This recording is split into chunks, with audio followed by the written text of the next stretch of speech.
पिछले भाग में आपने देखा कि आर्यन अपने 3 दोस्तों के साथ गंगापुर पहुंचा था। वहां उनका सामना एक रहस्यमयी छलावे से हुआ।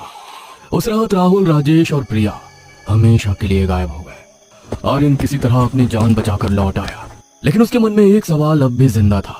आखिर गंगापुर के उस छलावे का सच क्या है?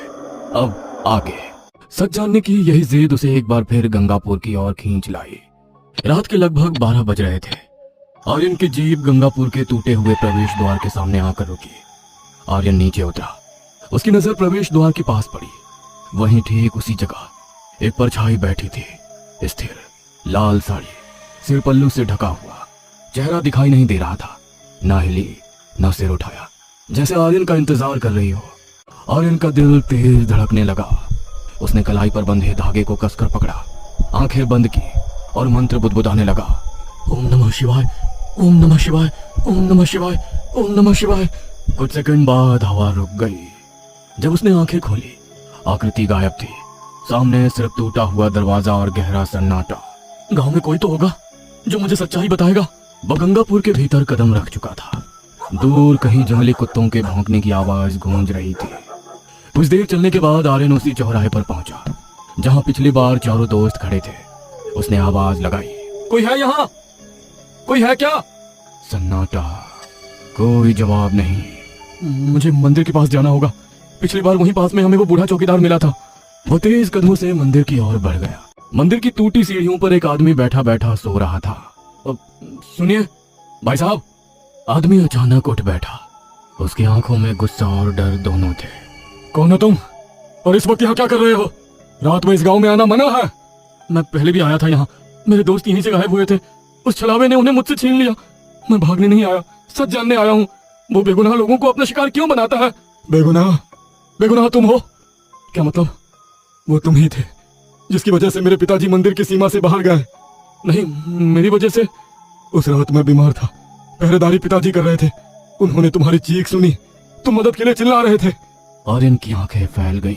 वो तुम्हें बचाने निकले, लेकिन मंदिर की सीमा से बाहर कदम रखा और फिर जो हुआ तुम्हें पता है। हवा का तेज झोंका आया। लालटेन की लौ कांपी। इस मंदिर के आसपास वो नहीं आ सकता। हमारे परिवार ने कई लोगों को यहाँ शरण में लाकर बचाया है। पिताजी भी तुम्हें यहाँ तक लाना चाहते होंगे, लेकिन वो तुम्हें बचा नहीं सके और खुद भी वापस नहीं लौटे। मतलब वो हमें बचाने आए थे? आदमी ने सिर झुका लिया।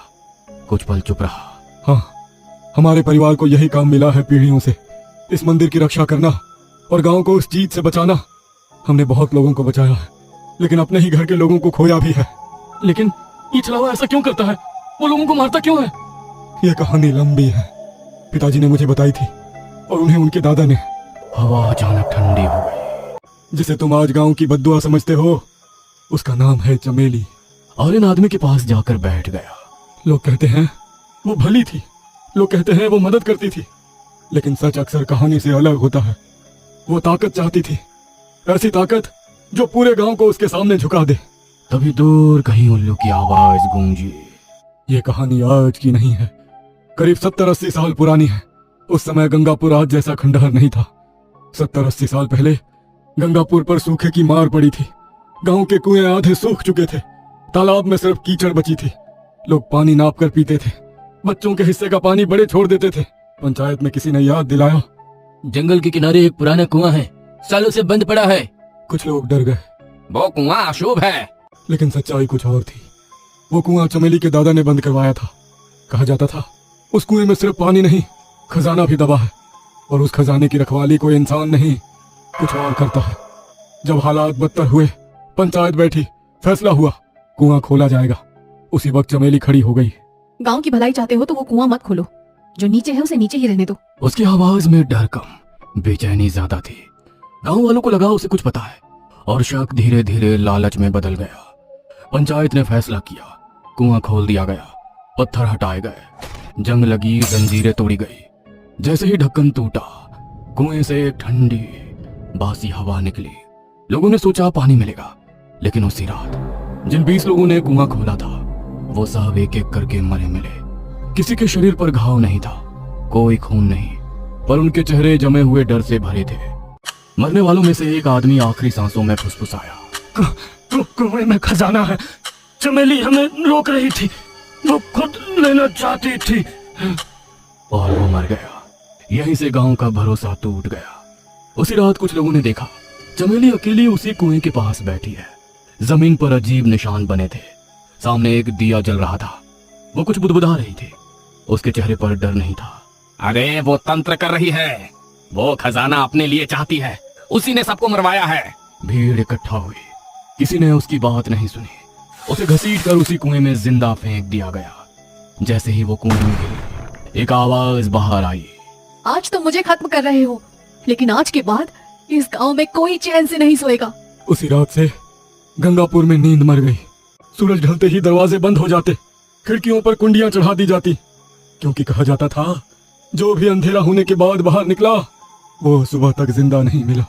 आर्यन ने धीरे से पूछा, उसे रोकने का या मुक्त करने का कोई रास्ता तो होगा? होगा, जरूर होगा, लेकिन यहाँ कोई कोशिश नहीं करता। सब डरते हैं। क्या करना होगा? क्या करने से वो इस गांव को छोड़ देगी? आदमी ने सिर हिलाया। यह तो मुझे नहीं पता, लेकिन जंगल के उस पार एक गुफा है। वहां 2 बाबा रहते हैं। लोग कहते हैं उन्हें इसके बारे में बहुत कुछ पता है। मुझे वहां ले चलो। आदमी ने उसे ध्यान से देखा। यह आसान नहीं है। जंगल रात में बदल जाता है, लेकिन अगर तुम सच में इस गांव के लिए जान जोखिम में डालने आए हो तो मैं तुम्हारे साथ चलूंगा। उसने मंदिर की ओर मुड़कर आवाज लगाई, श्याम बाहर आ। मंदिर के भीतर से एक युवक बाहर आया। हाँ जीत भैया। आर्यन ने पहली बार गौर से देखा। दोनों चेहरे मिलते जुलते थे। जीत बड़ा भाई था, श्याम छोटा। दोनों उसी मरे हुए चौकीदार के बेटे। ये आर्यन है। ये छलावे का अंत करना चाहते हैं। हम जंगल के उस पार बाबा से मिलने जा रहे हैं। श्याम की आंखों में चमक आ गई। ऐसा है तो मैं भी चलूंगा। ठीक है चलो, वैसे भी तुम मेरी बात मानने वाले नहीं हो। चलने से पहले आर्यन ने अपने बैग से पवित्र धागा निकाला। इसे पहन लो, ये हमें बचाएगा। जीत ने बिना बहस किए धागा अपनी कलाई पर बांध लिया, लेकिन श्याम हंस पड़ा। ये सब मन का वहम है आर्यन भाई, मैं इस जंगल को बचपन से जानता हूँ। उसने धागा वापस कर दिया। तुम लोग पहन लो, मुझे इसकी जरूरत नहीं। हवा अचानक थोड़ी ठंडी हो गई। आर्यन कुछ कहना चाहता था पर रुक गया। तीनों जंगल की ओर बढ़ गए और अंधेरा उनके पीछे पीछे चल पड़ा। वे घने जंगल के बीच थे, जहां टॉर्च की रोशनी भी कोहरे में खो रही थी। झाड़ियों के पीछे से आवाज आई, आर्यन, आर्यन बचाओ, यहाँ बहुत अंधेरा है। आर्यन ठिठक गया। फिर राहुल और राजेश भी सामने आते दिखे। उनके चेहरे चमक रहे थे, बिल्कुल असली लग रहे थे। आर्यन, हम बच गए थे, हमारे पास आओ। आर्यन का हाथ कांपने लगा, लेकिन जैसे ही उसने अपनी कलाई पर बंधा धागा देखा, उसे याद आया ये छलावा है। आर्यन और जीत वहीं रुक गए, लेकिन श्याम कुछ समझ नहीं पाया। उसके लिए सामने खड़े लोग अजनबी थे। उसे लगा कि शायद ये वही लोग हैं जिनके बारे में आर्यन ने बताया था। अगर ये सच में बच गए हैं तो इन्हें यहाँ छोड़ नहीं सकते। नहीं श्याम, पीछे हट। लेकिन श्याम उसकी बात अनसुनी करके आगे बढ़ गया। तभी राहुल जैसा दिखने वाला आदमी मुस्कुराता हुआ उसकी तरफ आया। आखिर किसी ने तो हम पर भरोसा किया। श्याम एक पल के लिए रुक गया। अचानक सामने खड़े राहुल का चेहरा बदलने लगा। उसकी आंखें पूरी तरह लाल हो गईं। चेहरे पर एक अजीब और डरावनी मुस्कान उभर आई। भागो श्याम। श्याम कुछ समझ पाता तब तक देर हो चुकी थी। छलावा अपने असली रूप में प्रकट हुआ और एक झटके में छलावा उसे घनी झाड़ियों में खींच ले गया। एक भयानक चीख गूंजी, फिर सन्नाटा।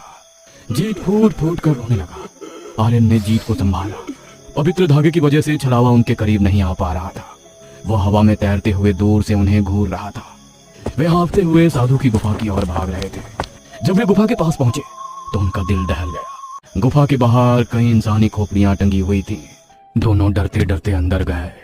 अंदर एक साधु बाबा ध्यान में बैठे थे। उनकी आंखें अंगारों की तरह लाल चमक रही थी। उन्हें देखते ही साधु ने अचानक आंखें खोली और दहाड़ते हुए कहा, मूर्खो, उस बेचारी की रूह को क्यों उसका रहे हो? क्या तुम उस राक्षस को पूरी तरह आजाद करना चाहते हो? आर्यन घबराते हुए आगे बढ़ा और हाथ जोड़ लिए। बाबा, हमारा ऐसा कोई इरादा नहीं है। हम उसे खत्म करना चाहते हैं। उसने मेरे दोस्त को मार डाला और शाम को भी नहीं छोड़ा।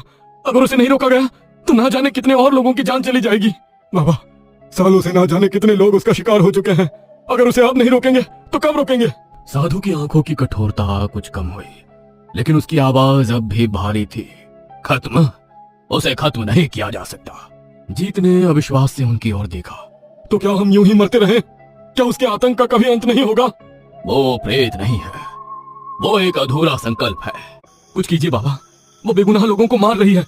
क्या आप चाहते हैं कि उसकी वजह से और निर्दोष लोग मारे जाएं? ठीक है, अगर बात बेगुनाह लोगों की है तो मैं उसकी सहायता नहीं करूंगा। उसे नष्ट तो नहीं किया जा सकता, लेकिन मैं उसे अपने शरीर में कैद जरूर कर सकता हूँ।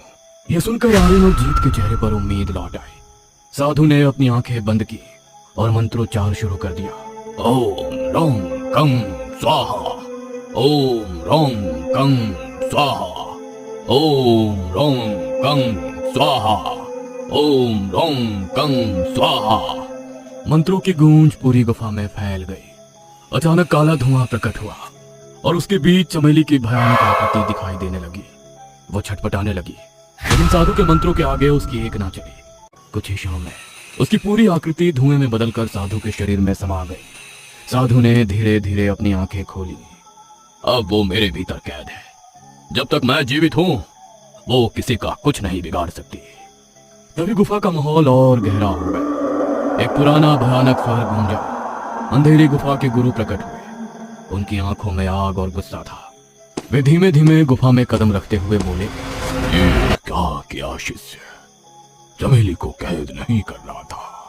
चमेली से डरकर ही कुएं का राक्षस बाहर नहीं आ रहा था, लेकिन अब तुमने संतुलन बिगाड़ लिया है। अब तो विनाश ही विनाश होगा।